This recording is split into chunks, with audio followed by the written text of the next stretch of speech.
nga weeri security za agencies nyini nga zimulaba bweziti nga kiyakola mu lubiri nga ne police weeri amaje weegali ekyo nga tekiriko na kugamba nti kirinde muntu agenda awaabe bamuguleko omusango naye nga akikola openly whereby nti government ng'erina okuyingirawo okutaasa eggwanga kubanga buvunaanyizibwa bwayo okutaasa abantu. Banyabo omugamba mutya kasibe byambulira ddala bulungi nnyo olwaleero andi wano ku kalenda ate tugenda beera tuwayawayamuko ne baganda bange aba security. Ensonga nnyingi nnyo ezibadde zitambula wakati w'aba security n'abayimbi ne industry okutwaliza awamu n'ezimu tetumanyi gye zaakoma.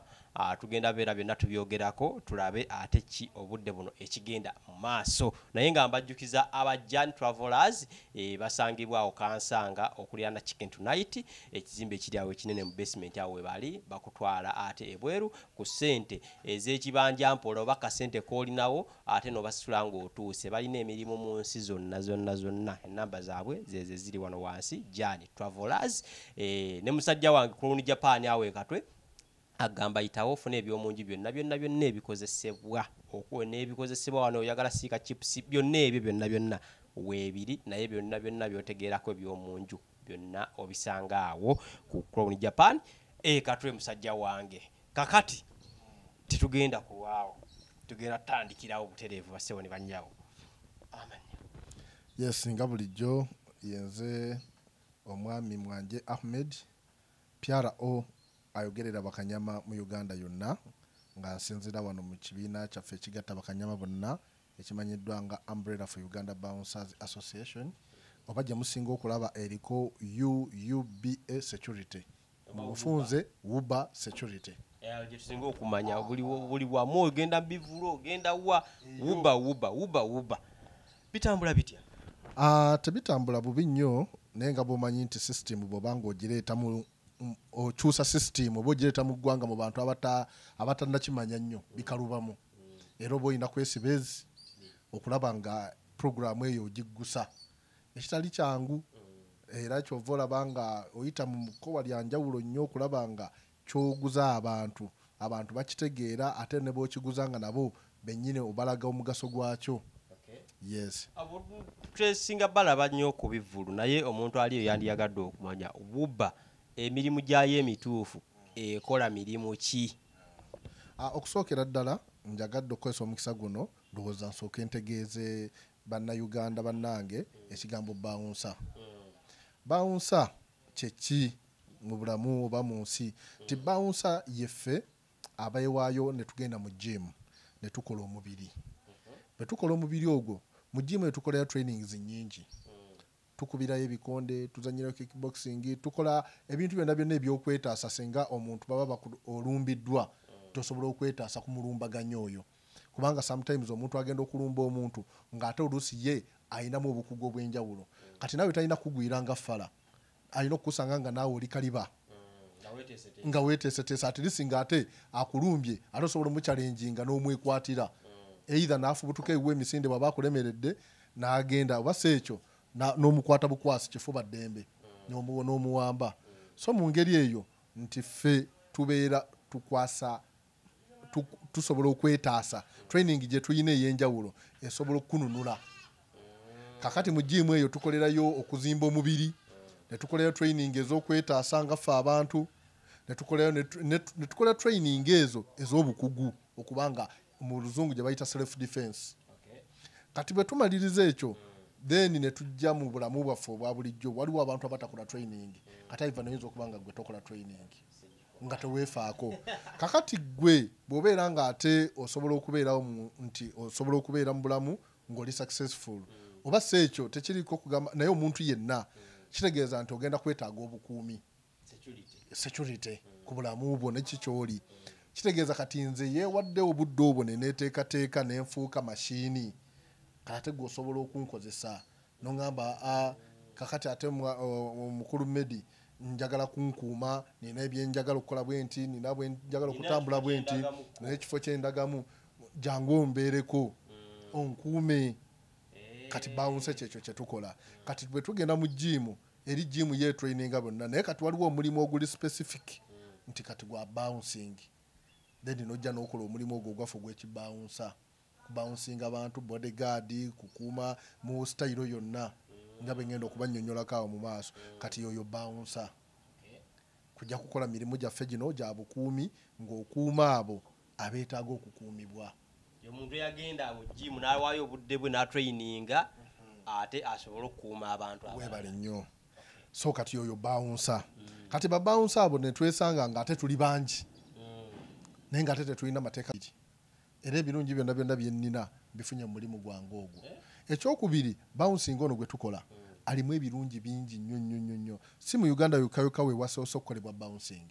ensi zonna zonna ezakola ba bounce obalaba ndowooza oyinza okutunako n'okutuna ku bagagga abatambula obanga mu America babeera ne ba bouncers abayimbi bano boolaba baserebu ab'amaanyi balina ba bouncers buli serebu yenna waali yeteekako security ba bouncers era noweekanga ng'abo bo gulowooza bakitegeera batya era lwaki kiri bwe kityo so mu Uganda nayo ng'ensi ekula naffe gye tuli naye kati twagala ekyatuleeta tikutereeza tteeka nti kati nze ndi bouncer bouncer mbukoledde emyaka 2 nkoze ebirungi mu byo abantegedde bantegedde nkoze n'abantu ab'enjawulo era erinnya lyange okubanga nditundiddwa okubeera nga nkolaganye n'abantu ab'amaanyi ku mulimu gwange ogwo gw'ekibawunsa so kitegeeza nti bawunsa wa muntu wa mugaso naye yeetaaga okuteekateeka emabegako mwawulira nga erinnya ly'ekibawunsa lyali lifa nga buli mukozi wa bikolobero naddala mwe bannamawulire nga temwawula bawunsa na mubbi mumanyi nti buli muntu akozesa amaanyi abeera bawunsa abeera kanyama bali erinnya eryali lyasinga okutunda ennyo ti kanyama yabbye bakubye kanyama nga abba asika akasawo k'omukazi ku bodaboda bakute kanyama nga akuba owa bodaboda amutwalako bodaboda nga lyerinnya eritambula ekintu ekyo kanyama oba omuntu agenze mu gym naye n'atraininga kati ayawukana atya nammwe ensonga kya byonna naawe nga bw'oyinza okundaba osobola okunjawula ku muntu omunene omubiri gwange gulina muscles nazimba muscles ku mubiri nga nze eyo kitegeeza body building kana ate waliwo omuntu agejja obugezi ebibye nga muntu munene weebale nnyo era osobola omutunuulira naawe n'omukola ki physical appearance eyawula tinze enkola yange ndi masicula ate oli ageze bugezi just fat kati kyawukana ekyokubiri nze nina training munze ndi strong era nawe bwoba otunuulire physical appearance yange am a strong man ate oli abeera bubezi just fat man so there is a very big difference kakati mu nsonga eyo ne tuba nga tulina okuvaayo ffe bananyini linnya eryo bannamawulire mulyogera bubi temulitegeera era emabegako awo twali tuulinamu nnyoko kabiifu ne bannamawulire nga tugamba erinnya lyaffe muwe musinzo dispoilinga ababbi mubatuuma bakanyama ababba obusimu ku kkubo kanyama tasobola kubba simu kanyama alina ssente tukola emirimu ffe tukola ku mabaala ffe tukuuma abagagga abatutegeera ssente batuwa omugagga obeera naye n'oba ng'olina akasimu akatono akatategeerekeka ng'akuyinako value akutegeera n'agamba sebo security guard wange tasobola kubeera n'eyo simu n'akuleetera essimu kebe ya miliyoni 4 n'agigula n'agikwasa nti sebo security personnel wange alina okubeera n'essimu etegeerekeka kuba olina okuba ku bifaananyi kati kitegeeza nti olina opportunity nga bawunsa okubeera n'ebyakabi nga tobbye bibbe teriyo na kanyama ayinza kubba lwakuba nti kyagenda ne kijja nti ababbi babaayo bwe baatuuka okuba nga omutima gwe mubbi kati ate ng'alaba akubwa n'agamba akangendeko nange mujje munyongere ku ki nfune ku bukodyo ku techniques ezisobola okwetaasa ng'omuntu kati ate abo ne tuvaayo nabo ne tubalwanako kubanga ate twagenda okwekanga nga buli lwogenda okukwata omuntu omumenyi w'amateeka oba ku bbaala oba mu Kampala ku street ng'omumanyi omuvubuka ng'omwana obadde omulaba mu gym ng'ajja n'atraininga kati nolowooza nti atraininga nga byammwe bye mulimu kumbe ng'ate ye ayinamu endowooza egamba nti kati naye kantrainingemu akasobola okwetaasa bekuba kufubutuka misinde sobola okufubutuka ne bankuba engwala sigwa ne bentunula mu muntu nsobola omuyitamu kakati awo omuntu ali yayetaaga kanyama mukuuma obawunsa abaawula atya oba akola atya mu amagezi ki kakati kyekino kyembadde nkulaga mukulu wa Ivan nti kakati ffe babawunsa abaali bamanyi ki kye tulina okuba n'abalina vision y'okuba nga bouncing tumukyusa we Uganda afaananeko mu South Africa, afaananeko Nigeria, afaananeko America, UK. Twajja n'ekirowoozo tugamba no bannamawulire n'ensi tetegeera bawunsa mutuufu alina kuba atya.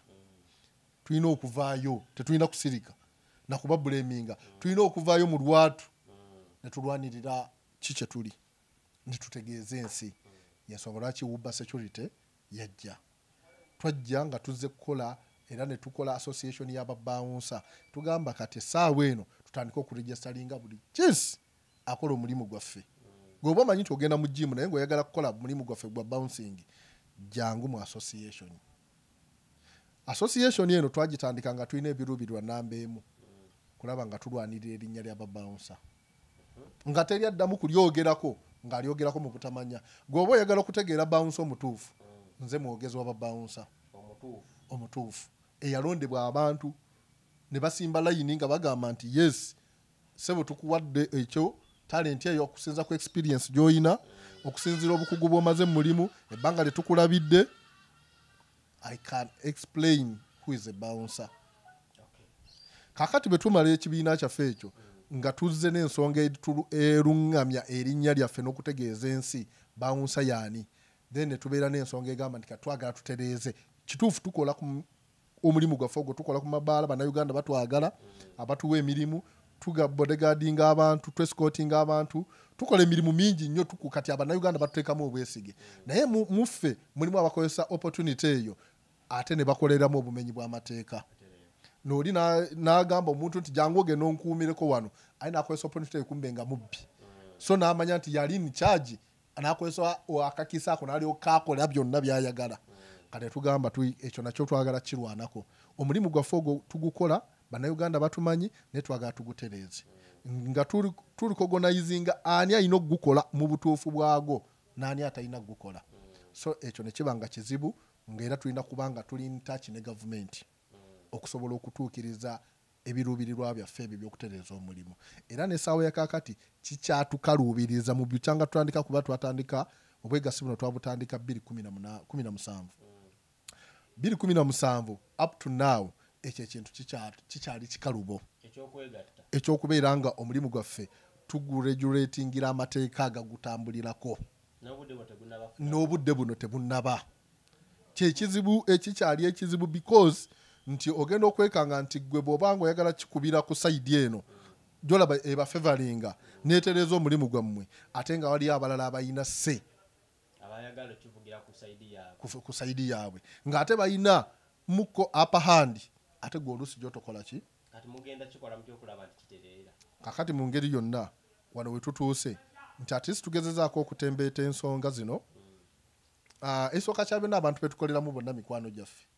Ogenda okwekanga nga mikwano gyaffe be bakoze amabaala. Ogenda okwekanga nga mikwano gyaffe be bakoze ebivvulu, be bategesi b'ebivvulu. Ogenda okwekanga mikwano gyaffe be bayimbi. Ogenda okwekanga mikwano gyaffe bebo betubeeramu batumanyi. Nti kati ojja genda omuka Ivan leero ogenda kubanga gwencha gwategeka ebivvulu. Nga bwe kugamba ne muganda wange ekivvulu kino kyotegeka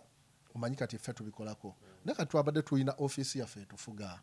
nga ffe babawunsa. Tulekerawo system eno ey'okuyita gundi medi ninaye nekivvulu jango ndetayo abantu bataano. Eyo system tugiveeko kubanga mwabo boyise be bagenda okwonoona, be bagenda okukwata ssente zo ku mulyango, be bagenda okubanga ate nga tolina nawo basanga ojja mu blaminga leero enkya ate olabe nga ate n'enkya goyina. Ne kakati tusaba tulina office etutwala jangu ku office tulina buli kisi document yonna eraga nti ompadde omulimu. Jangu tukuwe receipt, jangu tukuwe invoice, tugambe tugenda kukola abasirikale be, tugenda kuwa abasirikale be bati, tugenda kubeera ne obudde bwetuti, tugenda kubanga otusaswa bwetuti. Byonna tubiteeke mu biwandiiko ng'abantu abateekateeka. Weebale nnyo nga records zaffe weeziri. Era tumanye n'okumanya nti kati kangereze ku mukulu abategesi bonna mikwano kati nga Abitex. Nti naffe mu records zaffe ne tumanya nti Abitex yatuwa ku mulimu ennaku z'omwezi bweziti. Era ne tukola n'abasirikale bwe bati era ne tukola omulimu gwali successful okusinga okubeera nga tetugulina nga tukola bukozi ne mu record tezikiriyo. So nti bwe tuyita mu mbeera eyo ey'okubanga twemanyi tutegeeragana eyo kyekimu nakyo kituyambyeko era okulaba nga ubbo giraba mu bivulu eno giraba mu bivulu eryo kiraba mu nti abantu abategeesa abo bokka mikwano gyaffe. Ofiisi obudde buno atagimanyi gyesangibwa oba omuntu ali eyo obudde buno ng'alabye vidiyo eno naye nga yandyetaaze alina akabaga kagendako ayagala abakuumi esangibwawo. Ekisooka kya byonna ofiisi yaffe address gyeyina tewali atagimanyi. Actually ng'oddamu n'ekyo omubulya n'assuwalensi kijyabeera nayo nti nno bw'abeera azze wano ku ofiisi n'abafuna agenda abeera sekiwa. Kaakati address yaffe tuli Kampala ekyalo bakiyita Makindye oba tawuni bagiyita Makindye. Bw'otuuka e Makindye n'obuuza ku kalenda awategekerwa ebivvulu awakubibwa zibbaana abayimbi we babeera we tusangibwa mu kalenda munda. Ruumu yaffe yeesookera ddala namba emu ate tuli ku kizimbe kinene kirabibwa era gwe bonna bw'otuuka buuza ofiisi y'Abakanyama eriwa ekizimbe bakikulaga. Enamba zaffe ez'essimu eri 0753 55 15 67 yeyo office yeyo namba yaffe wotufunira. Yes, then ekirala tulina platforms zetukoza tuli na YouTube eriko Uber, tulina TikTok eriko Uber account yaffe, tulina ku platform zonna tuzigoteka mutesi Uber no bango tufuna ku platform zonna. Ekyokubiri nti ekyobuzo kyombuziza assurance y'aba customer baffe nti gwe kastojja mu office yaffe n'otukwasa omulimu kuba emirimu gyonna tugikola naye waliwo emirimu gye tutakola era gyali gikolesebwa Bakanyama nga gimenya amateeka naye nga Bakanyama bagikola mu butamanya ng'emirimu gy'ettaka okugoba abantu ku ttaka okugenda okuwamba ettaka weebale nnyo nga aliguze na mu bukyamu ekyo tukivumirira ddala kubanga ebyo bitutuusiza Bakanyama tufiiriddwamu baganda baffe bangi nnyo naye ng'abantu bali babakozesa mu butamanya olwokuba bamanyi nti bano Bakanyama bagenda kujja ku kitundu nabo bateekewo omubiri kakati nga bambi babikola mu butamanya. Ogenda okutuuka ku ttaka nga liriko enkaayana baalikayanirako dda lyafiirako dda abantu kati ng'omuntu aleeta naye ng'abawadde wrong information yo olwokuba ayagala kukozesa opportunity yakuleeta Bakanyama awambe anyigiriza abantu. So kati egyo emirimu mu ofiisi yaffe twagigoba ate era tugenda tubungeesa enjiri eyo eri Bakanyama bonna wadde ng'oli waffe wadde nga toli waffe. Please don't risk. Oli tagenda kukonvinsinga kutwala mu bintu by'ettaka obigendemu. Egyo emirimu twagirekera police ne kooti. Oli bw'abanga ayagala money power police ebeera willing kasabeera ne court order police ebeera willing okumuwa security yonna gy'akola ki gy'ayagala bw'abanga ekintu kye kitambulidde mu kooti. So ekyo tetukigendamu. Naye gino emirimu egyaffe egy'okugamba tulina embaga twagala security, tulina olumbe twetaaga security, tugenda kutuulamu nga famire twetaaga security, tulina kapate kaffe twetaaga security. Abo bo bajja ku office era tubasengekera bulungi nnyo kubanga experience y'okukuuma abantu nga tetulina mmundu ekyo kyo tukirina era tuli bakafulu baakyo era mu Uganda ekyo kyo tewali watu kitusinga ekyo kyo tukyogera lunye. Okay. Waliwo embeera egambibwa nti nno obudde buno abayimbi basazeewo okwekolera ttiimu zaabwe ze bayita eggaali mmwe ne babeera nga tebakyabalabamu mugaso. Ekyo kiri kitya kuba otunulya buli muyimbi kyenkano obudde buno alina eggaali. Kakati eno ngenda kubeera nga advice. Ekisooka kya byonna mulimu abayimbi nga tebamanyi. Omanyi ebintu byonna bye twajja twefuula kye tuli twakopanga biki bikoppe mu nsi ezaatusooka yedda okutegeera. Kakati ne tutamanya bigendererwa byabo naye bwe tugenda okukibeeramu ate ogenda okulaba nga mulimu ebizibu ebingi okusinga ebirungi ebyali baddemu. Mu byonna nja kusooka okuwaako ku example ey'abayimbi wano abaziikula music wa Uganda ng'oggyeko kadongo kamu naye ono waffe afrobeats oba mu style yaffe eyo nti abayimbi abo tugeze nga owekitiibwa Bobi Wine, owekitiibwa Jose Chameleone kuba be basookerwako ba Bebe Cool tibasooka ne music oyo ow'eggaali be batandika eggaali nga bazikoppa ku bagangasta Abamerika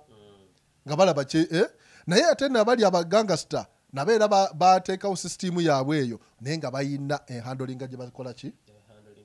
kati ate yali sisitimu nkadde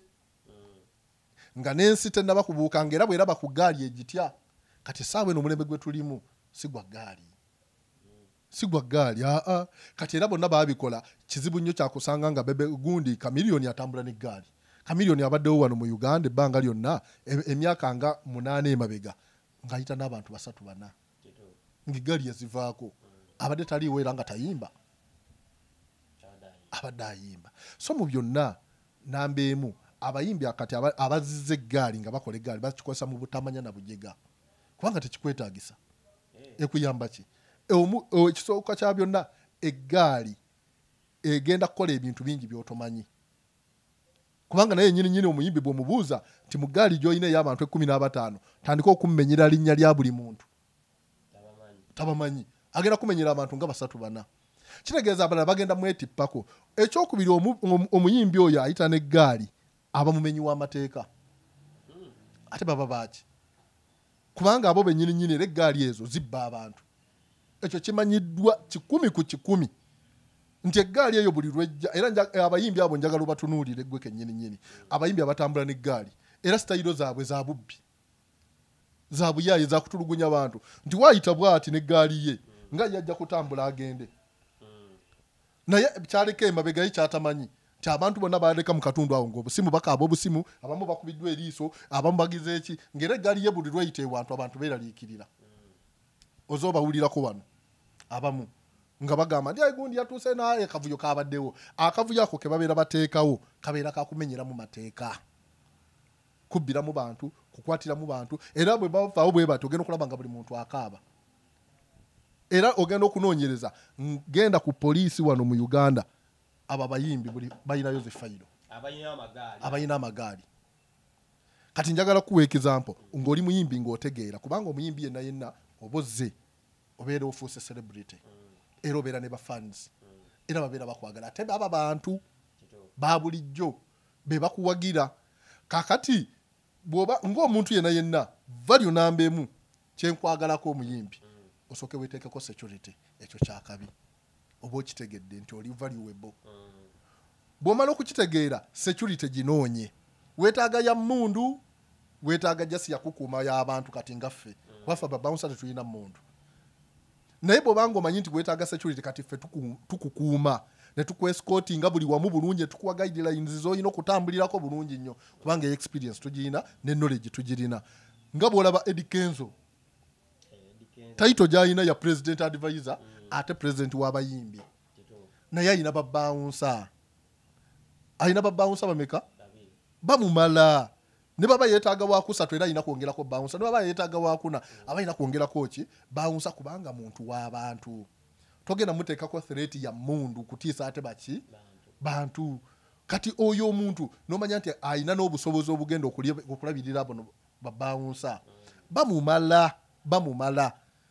kubanga ye ategedde value ye naye mala n'afuna obukuumi bw'omuntu omu oba babiri oba basatu okitegeera kakati bano abantu bo boofunye bakumala okugayidinga n'okutambula n'ogenda n'okola ebibyo ne bakukuuma obulamu bwo kubanga oli property ya ggwanga ekintu bakitegedde bulungi nnyo waliwo incident eyaliwo kosimanyi bamwagisolovinga neetereera oluvannyuma lw'eggaali ey'omukulu Alien Skin ate okujja nti neekosa abamu ku babawunsa bemutwala ekintu ekyo mwakyandolinga kiti era kyaggwa kiti ekintu ekyo Alien Skin yali atandise system eyo ey'okubanga alayika mubamu baayina abavubuka abamu baayina abamutambulirako nti abamu baali bannaffe ng'era babawunsa era abamu nga bamemba mu kibiina kyaffe nga tubayina kati ne bamala ne bagenda eri naye nga abamu bayinamu biifu ne bannaabwe bagenda eri nga ofisi yammwe tekimanyi yes kakati nga bwe babeera eyo kati nga basanga Alien Skin ndowooza engeri gy'alina oba open way nti basobola okukola kyonna bw'obeera ewa Alien bw'obeera ku Fangoni osobola okukola kyonna ky'oyagala era ozza okirabako emirundi egiwerako nga Alien akola ebimenya amateeka naye nga teri yamukwatako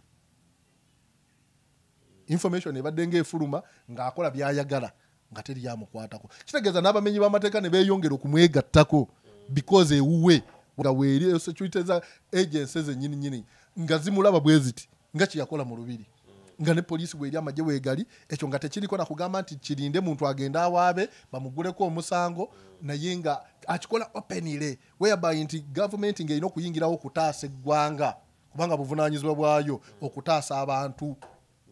n'ebyabwe kati waliyo threat eguddewo yeekuba bukubi buli kiramu ekibaawo naye nga bakulaga nti ate olina okulinda ate simanyi n'ogenda n'oggulawo fayiro n'olyoka ate bafollowinga whereby nti walaba nga waliwo ka defense mucho sigumu sebiri nga zakikola kati abamenyi b'amateeka ne bamwegattako naye mu byonna obuzibu bwe tulina nti tubasobola naye ate tuli mu security ina amateeka gayo gekola ki agatufuga ate tusobola kugoyinga naffe mu mbeera ya violence ensonga ezo tetuzivangako tuzikwata ng'amateeka begakola ki kubanga omusango teguvunda twaguteekayo butereevu misango 3 fayiro 3 gyeziri bakuba naddala babawunsa 5 kamera beyakwatako abo era kamera beyakwatako abo beyalaba bo mwabalaba naye kati ate waliwo n'abalala abatakola ki abataalabibwa kubanga waliwo ne bawunsa bebagwa wansi bebati nga bayoola abantu waliwo babawunsa abajja bo bataase nga bayoola basika abantu basitula abantu tebakkiriza abantu kugwa wansi naye nga bambi abantu bagwa babalinnya kati bawunsa kino kyali intentionally nti bano abavubuka ba Lyanskin ababeera kubanga tubamanyi physically tubamanyi nti gundi yono bajja nga bo baze ku attacking baani abantu then ne babawunsa nga nabo bali mu target yaabwe already bounce abeera ku kino kuyamba muntu abali awo nga awulire ngumi mukola ki emulya ate era ne twagala ukinenyezaamu ne bannaffe betwali tukola nabo naddala nga poliisi nga babalaba bwe bati nga tebalina kye bakola so ensonga eyo twagituulako era emabegakaawo mwatulaba nga tutuula bufofofo ne bakama baffe abatukulira mu security naye ensonga ezo ziri mu kutambula mukama wange era tetuzivangako just nti bino ebimu biva mu public nebisigala munda. Yes. Okay, ndowooza ensonga muziwulidde bassebo ne bannyabo. Obudde buno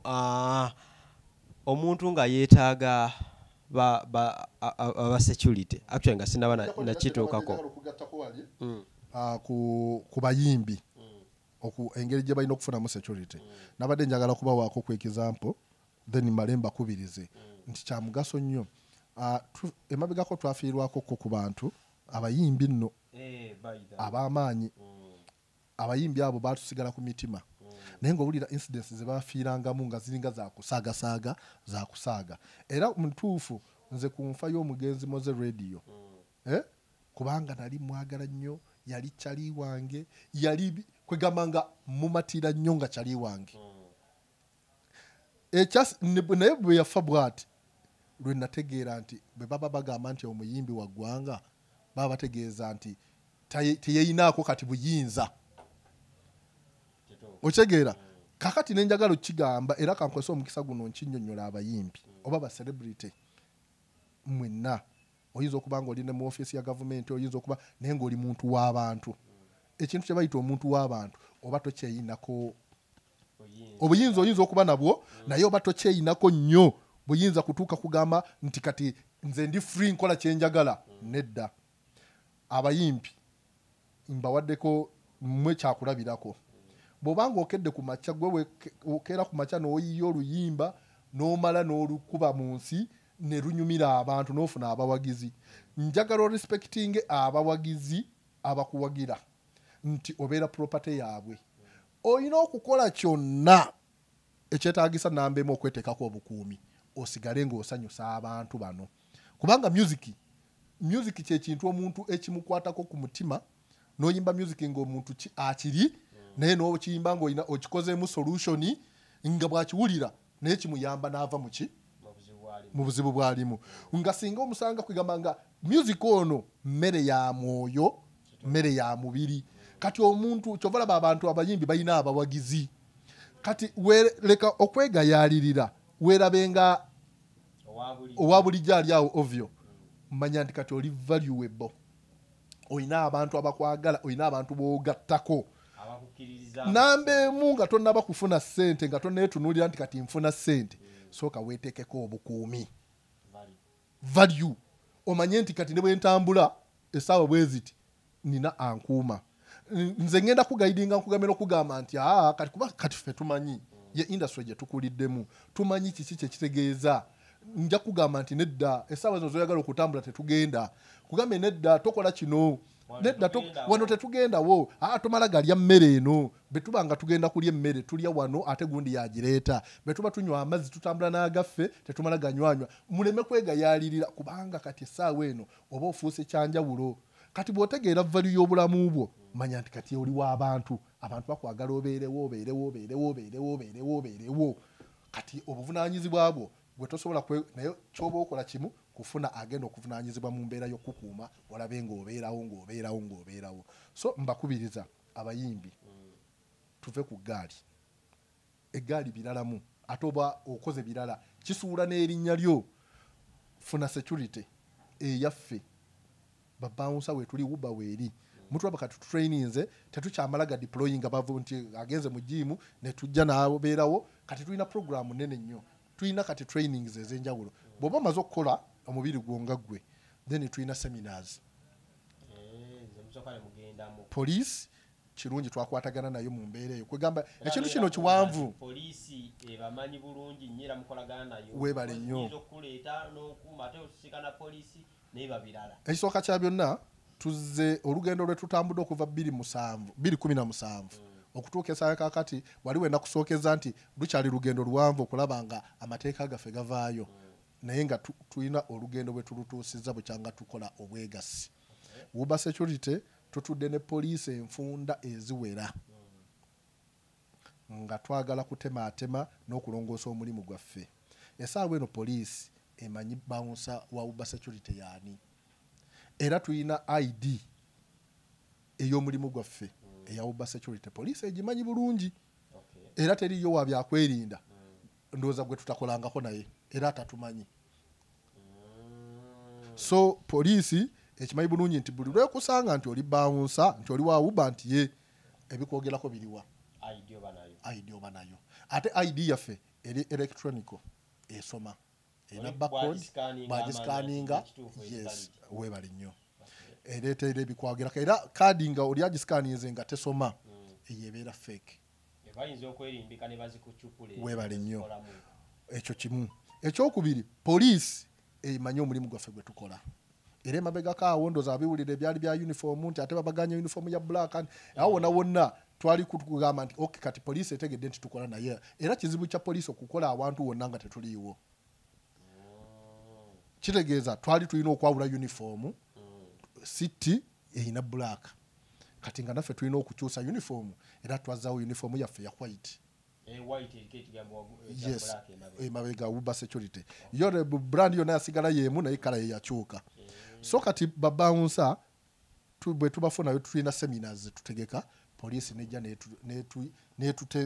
netusomesa security kyeki security bwe tuba tugikola tuli tutya so seminars ezo zitambula era buli muntu lwajja nayatwegattako tutegeka emisomo egyo ne basomesebwa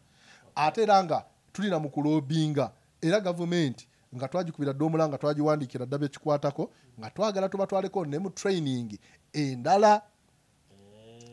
ey'okubongerera okubabangulamu akalala so tuli ntaaki nakyo tekinnaba kugguka naye nga tubakubira omulanga ensonga ezo betuzisaba bekikwatako okulaba nga babawunsa batwalibwako mu training eyo endala gye twasaba ey'okubongera okubabangula kuba bawunsa omutuufu alina okubanga n'emundu agimanyi yes kuba tugenda kutuuka ku ddaala eryo nga ne bawunsa bwe kiba kikweta waliwo abantu betugenda okukuuma nga naye agamba nze nina access esobola okuprocessing emundu security wange mwagala akwate ki emundu webale nnyo mateeka bawunsa olina okubanga namba emu bawunsa olina okubanga buli lulimi atisi ng'omanye ennimi nga nnya ng'omanye Oluswayiri omanye Oluzungu omanye Oluganda n'olulimi olulala ekyo kimu ye bawunsa olina okubanga atisi osobola okuvuga ebidduka kale nga 5 senga mba mutambula ne wabaawo ekigize ng'osobola okukwata emmotoka osobola okuvuga emmotoka osobola okuvuga pikipiki osobola okuvuga akagaali oba katapira oba turakita oba eryato bawunsi olina okuba nga obikola ki ng'obimanyi bawunsi olina okuba nga buli kyakulwanyisa oli wajja n'emmundu omanya nti eno mmundu kikabweki amasasa erimu bwebale nnyo senga mwanganga nkola bwebale nnyo kubanga kikwasa ennaku n'otuuka ku bbaala ezo zetukuuma ng'osanga bawunsa naye nga bawunsa omusirikale bwajja nagimugamba nina emmundu naye nga bawunsa tamanyina bwagenda ku receivinga mmundu eyo bawunsa tamanyina mmundu bagiwandiikako ki bawunsa tamanyina mmundu bagitereka batya kati ezo zonna ze training zetugenda okuyitamu bawunsa alina okubeera nga buli kika kyakulwanyisa asobola okukuba akasaale asobola okukuba emmundu buli kika kya mmundu akimanyi ababomu nabo bakkiriza era okututraininga eyo training nayo balina ogituyisaamu batubulire bomu kuba bomu kyekintu ekizibu ennyo bomu ye muntu ajja ne peeni eno bweti naye nga bomu ye muntu ajja n'ekyokunywa ng'olaba nga yugati naye nga bomu kati ate nga ffe tukuuma abantu kati so ekyo gavumenti nakyo yakiraba nemanya nti kigikwatako era ezo departments zonna twazituukamu dda so tugezako naffe okulaba nga tweteekateeka kuba babawunsa balina okubeera nga balina knowledge ya security yonna so eprogramu yaffe nga uba gyetulina era nga tukubira omulanga abo bonna bonna betwawandiikira nga tukuba omulanga okulaba nga mututaasa ku nsonga ezo kubanga kitwongerako value naffe ku nkola yaffe ey'omulimu kubanga essaawa eno obusente babawunsa betukolera abakasoma baffe bebatuwa batuweera balaba nga tuli bakibogwe naye nange njagala kakasa nti at least bawunsa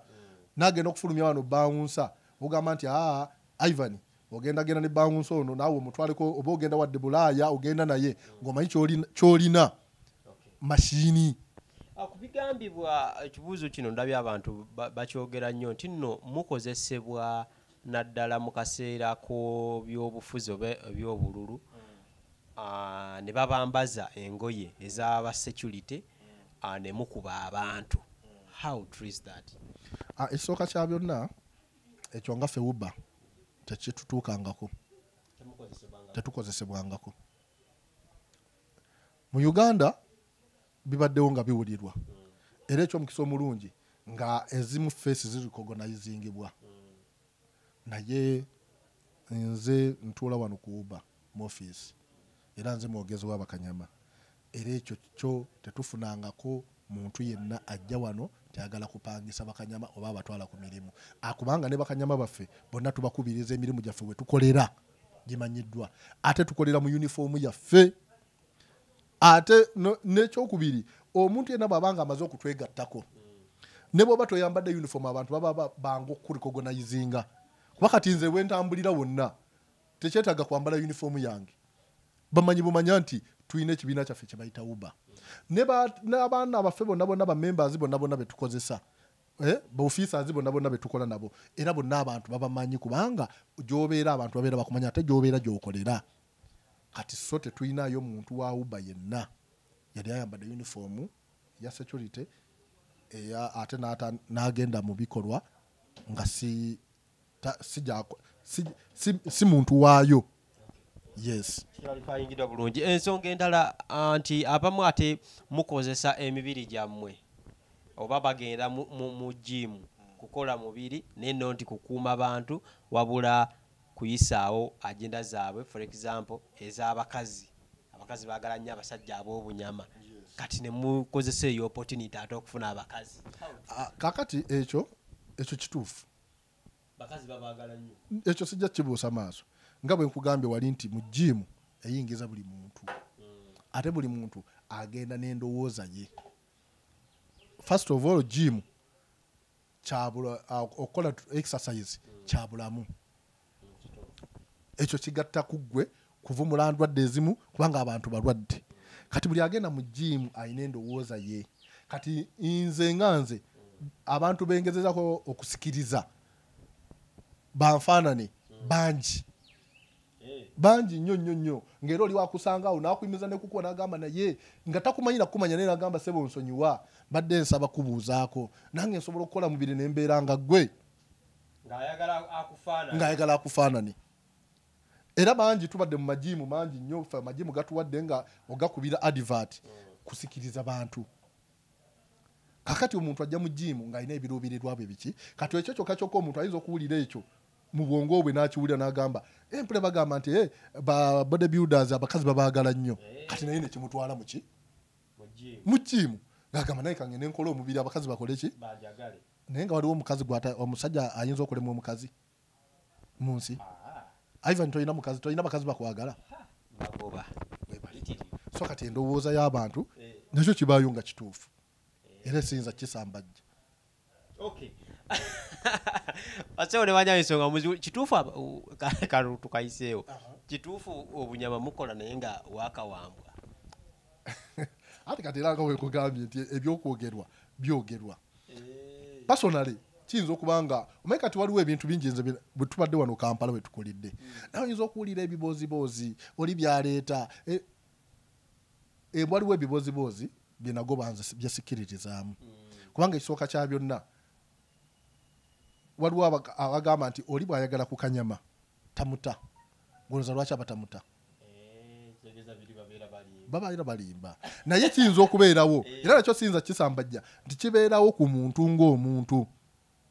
Era kuba bangi abajja mu jimu nga bazze kugema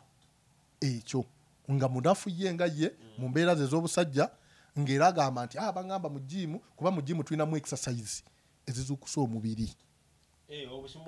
Yes, n'obeera strong bulungi nga manhood ye obadde oli week eyo. Kati mu jimu tulinamu ze exercise ezizukusa obusajja bwo